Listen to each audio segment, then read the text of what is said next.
सरपंच संतोष देशमुख हत्या प्रकरणातील आरोपी असलेले सुदर्शन घुले, जयराम चाठे आणि महेश केदार यांनी आपल्या गुन्ह्याची कबुली दिल्याचा जबाब आता समोर आलाय आणि त्यानंतर आता संतोष देशमुखांचे भाऊ धनंजय देशमुख यांनी आपली प्रतिक्रिया दिली आहे। न्यायालयात सुनावणी दरम्यान ज्या काही गोष्टी समोर आल्या त्यात संघटित गुन्हेगारी आहे, प्रकरण फास्ट ट्रॅक कोर्टात चाललं पाहिजे आणि आरोपीला फाशी झालीच पाहिजे अशी आमची मागणी असल्याचं धनंजय देशमुखांनी म्हटलंय।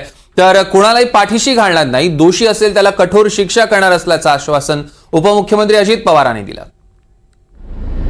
संतोष अण्णा देशमुख हे माझे भाऊ यांच्या जे न्यायप्रविष्ट झालेलं प्रकरण आहे त्याची सुनावणी काल होती आणि सुनावणी दरम्यान ज्या काही गोष्टी घडल्या, जे काही युक्तिवाद झाले, त्याच्यात असं स्पष्ट झालेलं आहे की जे गुन्हेगारी आहे ही सगळी जी संघटित गुन्हेगारी आहे, जे आपण पहिल्यापासून म्हणतो की हे सगळे आरोपी एकच आहे, अपहरण ते खून ही सगळी जी घटना आहे हे सगळे आरोपी एकच आहेत। या आरोपींनी अपहरण करून जी हत्या केली त्या संदर्भात निकम साहेबांनी एकदम स्पष्ट शब्दामध्ये प्रसारमाध्यमांना आपली प्रतिक्रिया काल दिलेली आहे। म्हणून मला याविषयी काही जास्त न बोलता मी एवढं बोलेल की आम्हाला न्याय मिळाला पाहिजे आणि या आरोपींना फाशी झाली पाहिजे आणि हे प्रकरण सगळं फास्ट ट्रॅक कोर्टात चाललं पाहिजे आणि लवकरात लवकर या जे प्रकरण आहे या प्रकरणाचा निकाल लागून आरोपीला फाशी झाली पाहिजे अशी आमची मागणी आहे।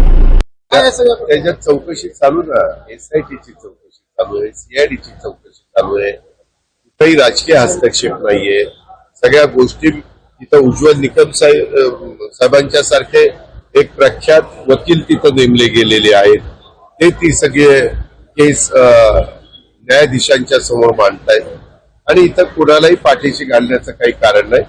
त्याच्यामध्ये जो चुकीचं वागला असेल, जो दोषी असेल, जो त्याच्यामध्ये मास्टर माइंड असेल, त्याला तिथं शासन होणार।